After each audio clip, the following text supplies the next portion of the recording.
Swayam Prabha. Digital India. Educated India.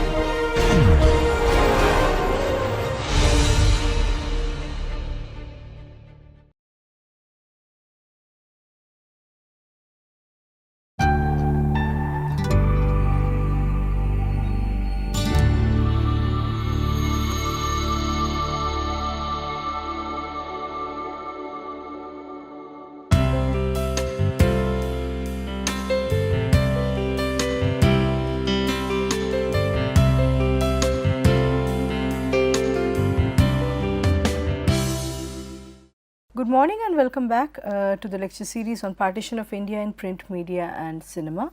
So, today we are going to talk about caste politics in Punjab partition as well as discuss the micro societies and their natures and how subcultures actually form, how they evolve and how they interact with mainstream cultural expressions. So, or how the subcultures interact with and develop through interaction with the mainstream cultural expressions and mainstream socio-cultural processes. So, within the master narrative of partition migration history, we see that the experiences of the untouchables have not so much been mentioned, they have remained obscured until a long time.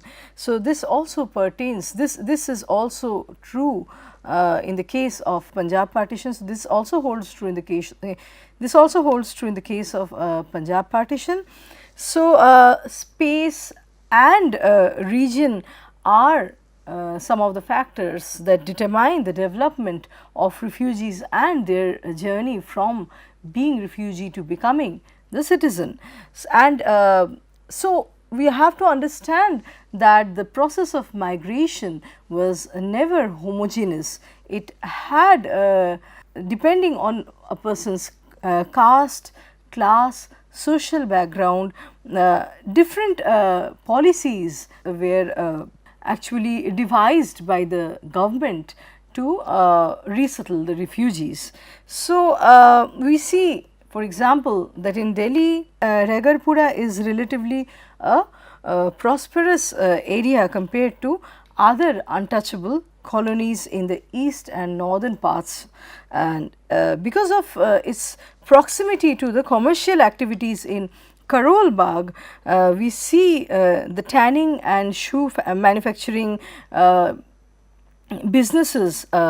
We see the tanning and shoe manufacturing as booming cottage industries in these areas. So, having proximity with areas that are known for commercial activities had their own benefit. Raigarpura is a case in hand. So, government policies of settlement separated the upper castes from the untouchables between 1947 and 1965. So, the process of population exchange was greatly determined depending on the refugees' socio-economic background, like I already stated. So, when we understand a partition only in terms of a homogeneous community, that's a flawed that's a flawed understanding of the situation. When we try to grasp the episode of human migration across the border in terms of the individual's communal identity, there is a kind of misconstruation or false understanding formed. So, we have to understand the omissions, the gaps in the partition history, and thereby we need to question the simplified and compressed version, and instead need to probe into the multi-layered nuanced personal experiences that are informed by various or that are informed by diverse experiences of the migrants. So, in Western India we see that two two stock narratives or two kind of stereotypical narratives, two meta narratives in a way get circulated a lot. They are prevalent at the heart of the mainstream. One is the rhetoric of loss, how much people lost, and then the process of restoration of this loss through the dint of one's hard work, merit, and through social networking, through political connections and so on. So, in this process of narrating one's loss, like Ravinder Kaur says, and something that I am going to discuss more in detail when I talk about the refugees, the situation of the refugees in subsequent lectures. I mean, the story, the narration of loss by the wealthier sections actually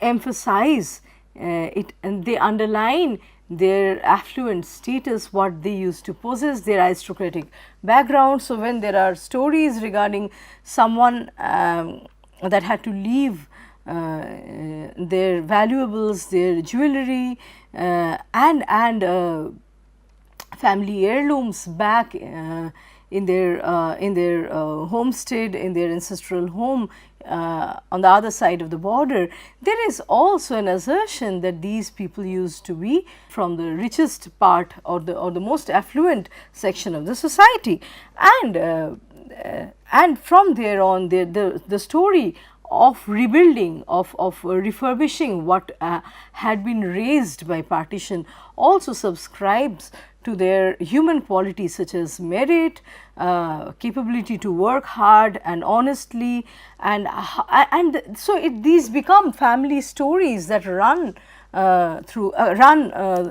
down generations. So they run through from one generation to the other regarding how a refugee had resettled and reestablished himself in the new land, in the host land, and how they had made themselves visible and prominent through their service in the new nation state, in the post-colonial new nation state that was formed. So, so there are stories of people establishing their homes, their businesses flourishing, and then they are locating themselves among powerful lobbies in local Delhi politics.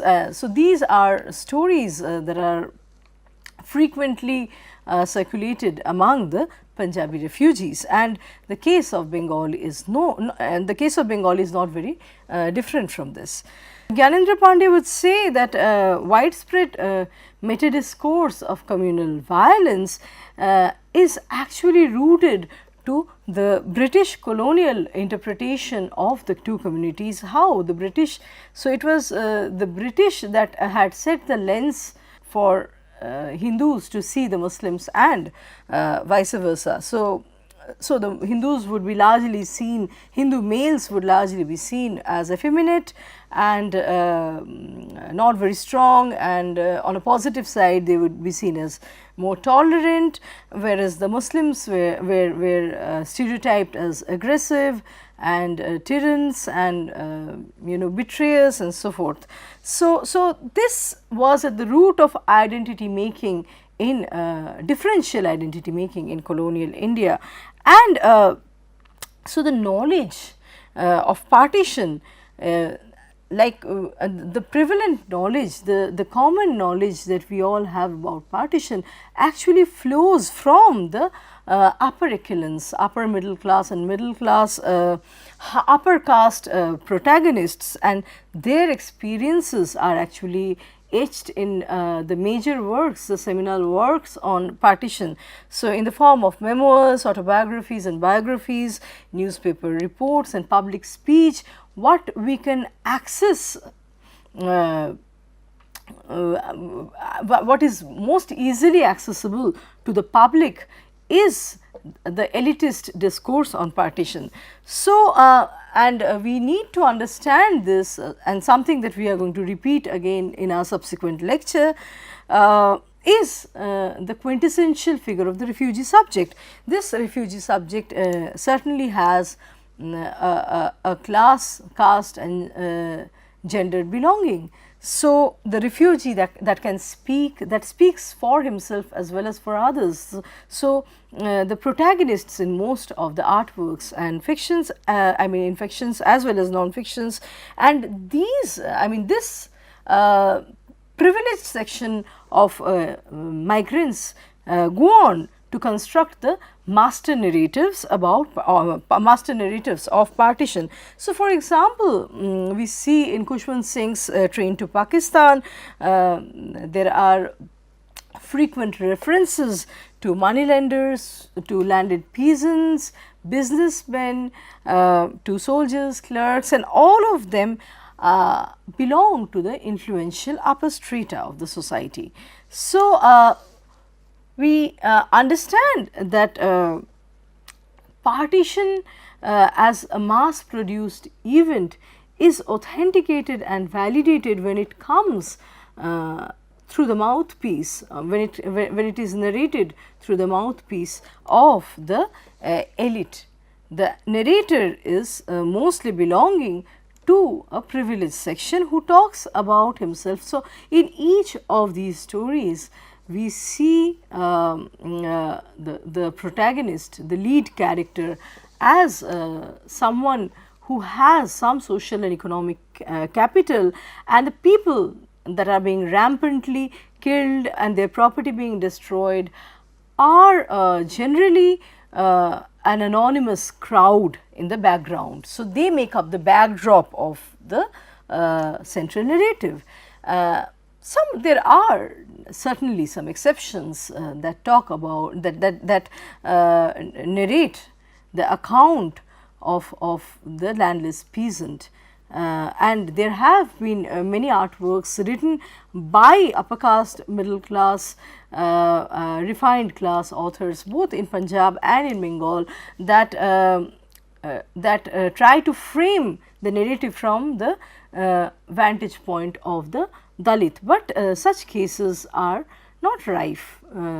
So, Tamas is an example where we see that though the Dalit Sikh tanner is actually the Dalit Sikh tanner is relegated to the background, the entire narrative almost spins around him. The narrative is centered on him and his perspective,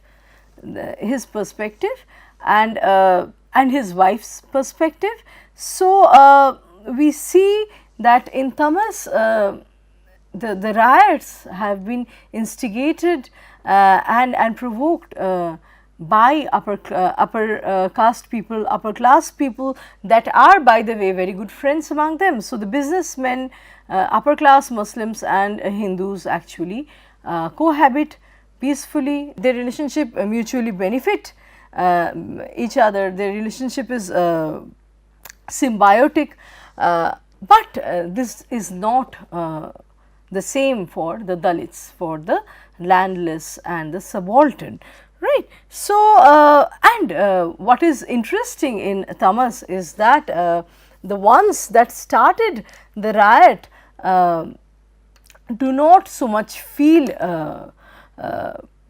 guilty, but the Dalit man that has been used as the pawn actually carries the weight of guilt throughout the narrative.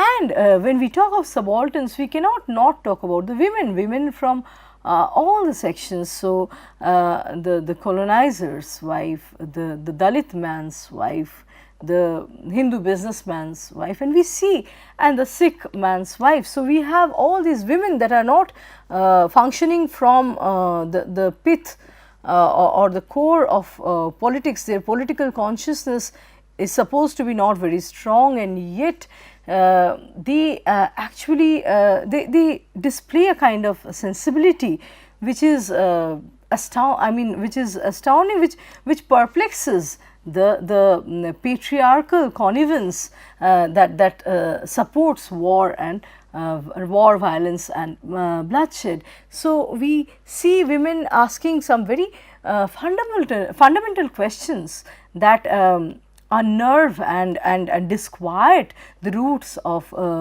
patriarchy, something that the patriarchal assumptions that naturalize, normalize and in fact support, defend the war schemings, right. So, so we see that Dalits, subalterns, females, they are relegated to the backdrop as an anonymous mass. So major partition narratives have it that the Dalits, for example, there is this common perception that in the northwestern frontier during the partition, the Dalits had to espouse Islam out of expediency. Many Dalits were forced to embrace Islam, and that and this kind of stock narrative actually awaits. I mean, this narrative suggests that so these stock narratives suggest that the Dalit converts awaited, desperately awaited the Hindu and the Sikh upper castes to come rescue them and bring them back into the fold of their original religion and rescue them from the loathsome idea that the loathsome Islamic occupation and that went on to become Pakistan, the loathsome idea of Pakistan. So, in the same way we see that in Pakistan's meta narratives there are hardly mentions of the other types of leaders that helped the non-Muslims evacuate safely, and also protagonists that wanted the non-Muslims to actually stay back and vouched for their safety. So in reality we would see that the picture is much more motleyed, much more diverse and layered and nuanced. So there were roles of liaisons, there were Muslims, there were Muslim officers that evacuated the non-Muslims, and Hindus that helped, that ensured that the Muslims actually crossed the border safely. But these narratives do not get mentioned so much in the popular accounts and discourse. So so we understand that just like in the case of Bengal, in Punjab also the Dalits did not leave their violence prone areas until the end, before the actual partition precipitated, before the cataclysm actually materialized. So they were still clinging on to their hopes that the partition might not take place. So their migration, the untouchables migration, happened at the tail end of the population exchange. So however, we see that unlike in Bengal, where refugees have trickled across several decades against the historical backdrop of different events, against communal riots being provoked at different junctures of history. In the case of Punjab, on the western side, Dalit refugees migration was a neater process, and unlike in the eastern side, where the government did not play a very important or significant role as a beneficiary. In fact, there are many accounts by the Dalits coming up recently that the governments actually exploited their the different governments by different political parties in West Bengal actually exploited the Dalits for their votes. So they were treated as vote banks. Unlike such a situation in Punjab, we see that the government actually mediated and facilitated resettlement in a great way. So, and a lot of, while the upper castes boast self rehabilitation on both sides of the border. On the western side, Congress actually went on to play a vital role, a major role in designing resettlement policies to the socially and economically disadvantaged sections, and there were many plans and policies designed to uplift and develop the to develop the Dalits conditions. So, and we see that this is a general case, that because the Dalits had Dalits could not Dalits could not claim that they had lost much. They did not have a lot of material property in the first place. Most of them would earn through working in lands. They were not so much entitled to compensation as they were to free doles and the charity acts of the different governments. So, the charities and doles and welfareist schemes of the government helped the Dalits a lot. So, their spaces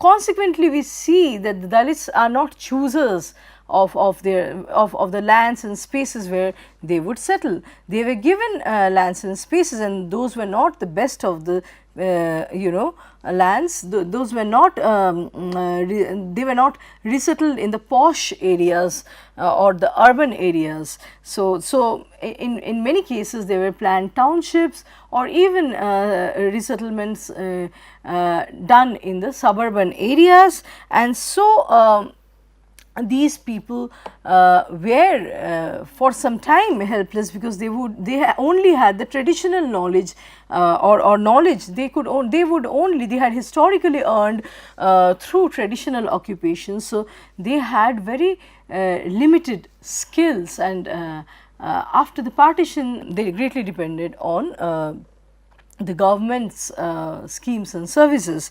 In the case of Bengal, we see that the agriculturalists, the peasants who worked on lands do not fit well into factory jobs, and there is a lot of dissatisfaction. So, a person with knowledge of peasantry, of tilling lands or fishery or the boatmen would not be grafted very well or repositioned very well in factory jobs. So, Pippa Veddi looks at the Lyalpur district in her research, and how one of the largest populations of non-Muslim refugees had evacuated from West Punjab, the Lyalpur district. So, she describes how the majority travelled on food convoys. So, the mode, the mode of travelling would also define the class and social allocation of the refugee, while the poorer sections would obviously travel on foot for miles on food convoys. When we talk of partition, we have the kind of stock image and impression of the kafilas. So poor people walking on foot, carrying their cattle and belongings on bullock carts and so on, and there are trains or chains of such carts traveling together. So, most of the evacuation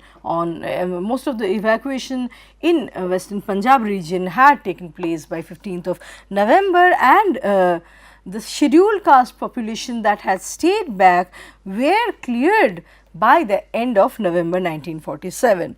So, even in refugee camps we see the class caste differentiations being reasserted and maintained. So, the professional groups such as the doctors, professors, lawyers, engineers, journalists, government employees and officials had already lost for many in many cases had already lost their economic footing, their social reputation. So, they were desperately clinging on to some imagined reputation through maintaining a distance from the Dalit social groups. So, this was a period of uncertainty, and this what Pipa Verdi says holds absolutely, I mean, it makes sense and it holds true in the case of the Bengalis, the middle class Bengali Bhadralok who had lost everything and they were clinging on to an imagined prestige, and that is where the rhetoric, the story of fall comes from, the fall of the middle class. And yet they do not want to be identified and conflated with the Dalits. So, this desperate attempt to preserve one's identity as a social group was there, it was visible. And there are rich people, contrary to how the poorer populations travelled. The richer could actually afford to buy plane tickets, and plane tickets were being sold on black. So, people were paying for inflated taxi fares, Tonga fares, and they could reach airports somehow. And so, the flight attendants and the flight companies were bargaining their tickets. They were selling the tickets at overinflated prices like an auction, and they were benefiting through this benefiting from this tumultuous situation. So, this became a profitable business for the transporters, and so the wealthy people could invest a lot of money and make sure that the process of travelling and resettlement was a safe and successful one. So, this process was safe, successful, even if it cost a lot of money. So, the wealthier sections, where the wealthier population could be more, they could afford to be more flexible regarding their departure, and so they could the process of exchanging property, selecting land, buying land for one's home and business, and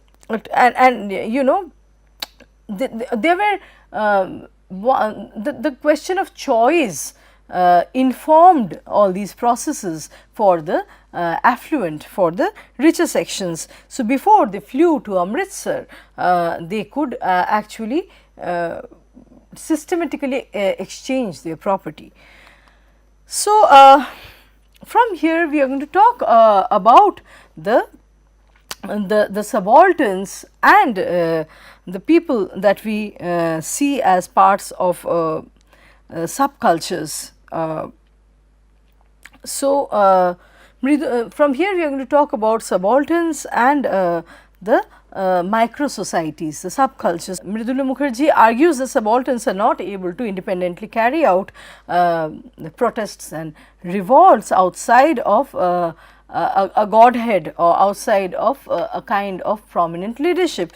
And Shahid Amin points to the case of the Gorakhpuri peasants who had misplaced or a kind of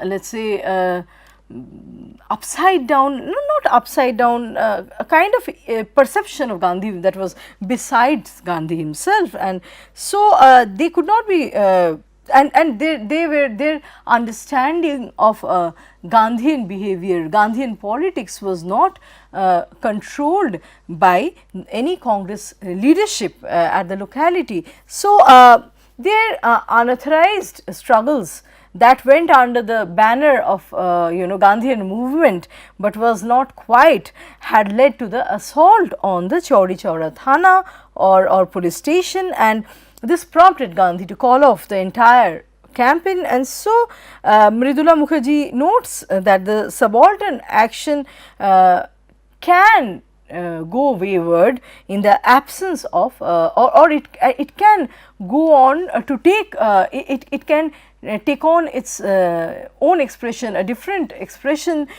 in the absence of elite leadership.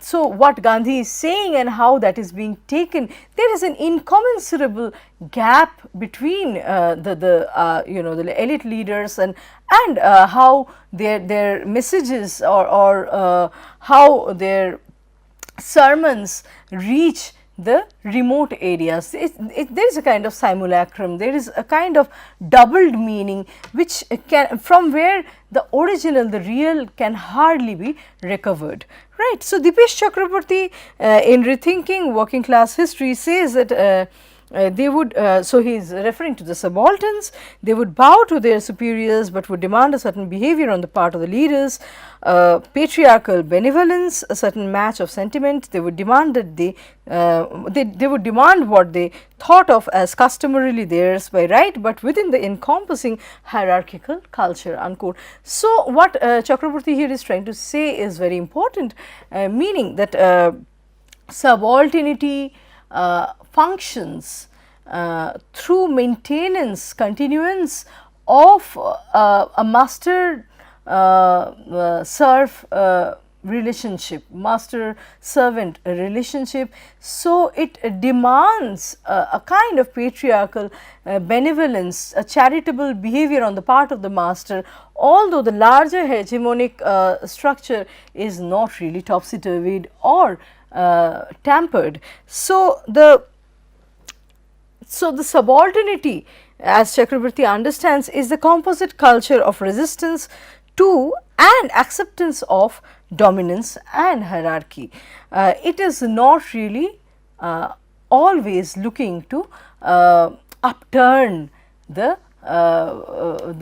present situation of, or the current situation of domination. Sumit Sarkar further notes how subalternity functions within a through assertion within deference, meaning the way in which the subordinate, through evoking notions of benevolent patriarchy, is able to exploit his own subordination to his own benefit by contributing towards the definition of what constitutes the correct understanding of the patron's role.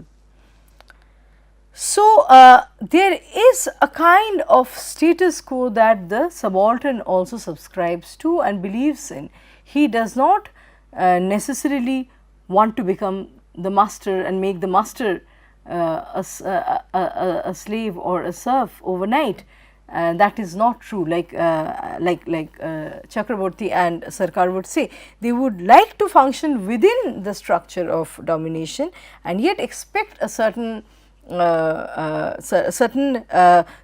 expect certain conditions to inform their own subordination, and within that subordination their welfare, within their state of subordination their welfare and the right behavior of the master and the patron's role are all protected and they are not violated in a way. So, there are certain boundaries that even subalterns want to maintain, they want to maintain and not overstep. So, subaltern's notion of what is fair, just or customary would refer backwards to the hierarchically structured order of an ideal society, thus contesting hierarchy and yet taking place within the hegemony of hierarchy. So, a respect of boss in the pre-capitalist culture, like Dipesh Chakraborty notes, is greatly shaped by, it churns out of religious, communal, kinship, linguistic and other similar loyalties. So, so there are critics that note that Chakraborty's understanding of this monolithic nature of class solidarity assumes culture as static and immutable. So, we could see, I mean critics would note that there could be critics note that there could be contradictions in the educated leaders culture. So, there could be leaders or masters that are willing to educate the laborers, at their own expenses through I mean through expending their own money. So there could be contradictory pictures of the educated leader who is investing towards education of the laborers, and yet on the other hand maintaining an unconscious sense of distance and supremacy. So resistance as well as domination in their toned down figuration are mechanically applied, and they acquire an ever present quality which hardly commends or even renders visibility to the master servant relationship. Now George Lipsitz notes that the different forms of cultural expressions of different subcultural groups have a profound impact on mainstream popular culture. So Lipsitz is against bemoaning the loss or the death of the folk cultural traditions, and instead want to see how these folk cultures have enormous, through their evolution, the way they have evolved and manifested themselves through ramified meanings, how they can actually pose their presence onto the marginal cultures and their functionings beyond the. So we need to understand the folklore beyond the confined or specific definition of subculture, and this has a postmodernist undertone where there is rejection of distinction, clear distinction between high and popular culture, and this is also quite deconstructionist in a way, where we say in a Derridian sense that the center is constantly moving towards the margin and the margin is constantly moving towards the center. So Jim Collins notes that demonizing mass culture through ascribing a kind of blanket definition or attaching certain blanket values can hardly be Bakhtinian. It rather reflects Frankfurt School's fundamentalism. So a traditional mass culture critic does not consider that at its best popular culture retains memories of the past and contains hopes for the future that rebuke the injustices and inequalities of the present.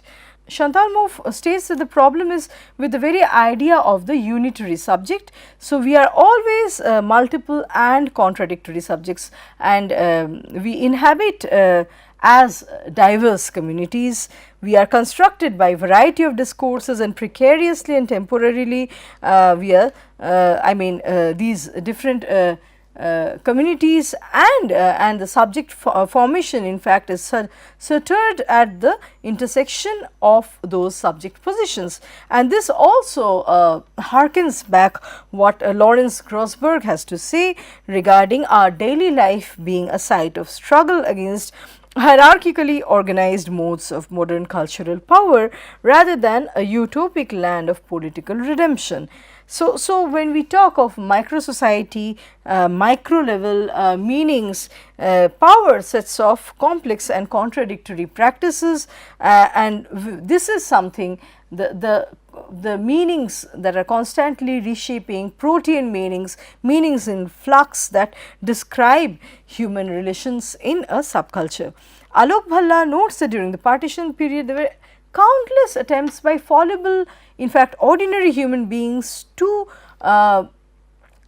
remain civil, to maintain the civil code of conduct, and that was even maintaining such conduct was heroic given the situation. So he gives the details of ordinariness that that in many cases outlast the gory in that outlast the gory in many cases. So details are important. Their ordinariness is necessary both as evidence and as boundaries against the phantasmagoric. So for without being sure that my memory is located in the real world, I cannot hope to make an ethical inquiry into the history of my age and place. So we need to record the different stories about events and people that also celebrate pity, thoughtfulness against the celebratory national victories or chronicles of community suffering. So we have writings by Krishna Sobti, Rahi Masum Raza, Intizar Hussain, Mohan Rakesh, Kuratul and Haidar, and so forth. So, in Adha Gaon, Reza talks about the tales of, in Adha Gaon, the tales of riots were concluded and the stories of life began. These are the stories that actually never end. So, account of victory or between account of victory and nightmares, there were so many grey existences that were neither completely black nor white, constructed in the form of compelling narratives. So, we see that these accounts of victory or nightmares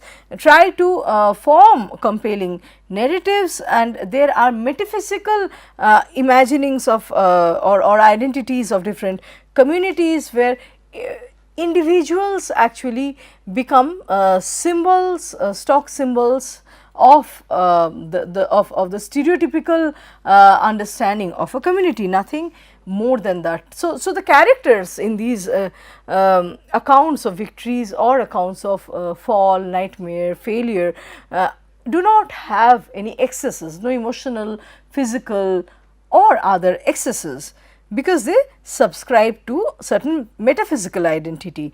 So, the fact of the partition permits the mainstream narrative to arrange this the diverse events in such a way into a successive and logical order. So, they always tend to lead to an expected end.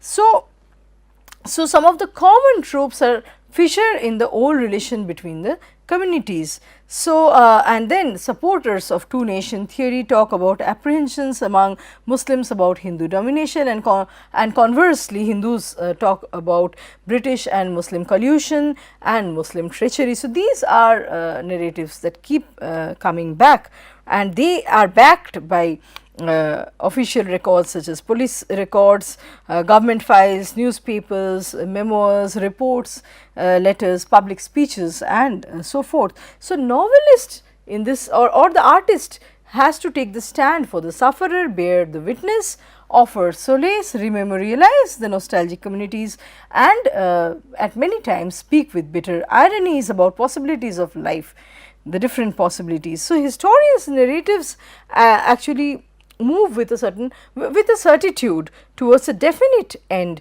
whereas the fictional accounts contain all that is locally contingent and truthfully remembered, capricious and anecdotal, contradictory and mythically given. So, where the ends could actually vary, and these are ways of marking out the emotional and ethical maps and emotional and ethical maps. So, through deploying mockery, anger, dark humor or even crumbling into silence. So, whether redemptive or pessimistic, pre-partition India should be understood as a tolerant community, and so a sense of relatedness between Hindus, Muslims, Sikhs, not merely as passive acceptance of different customs and beliefs is necessary. So, the fictional and historical texts do not define the metaphysical identity of the different groups. So, taking into account the silent voices, the entire partition discourse could have a more motleyed and a more heterogeneous heteroglossic appearance, where we see that human beings of different types, basically coming from different moral, different religious ecosystems, can actually coexist, and there is no claim of utopia that is outside of suspicion and squabbles. Society as a whole could contain such tension. According to partition artworks, these tensions, small squabbles or minor local tensions did not warrant, did not actually bring about partition. So, experience of life we see the experience of life sufficiently rooted and secured in the partition literary works and artworks that delve into the sufferings and the understandings of the individual. Thank you. I will meet you again for another round of discussions and lectures.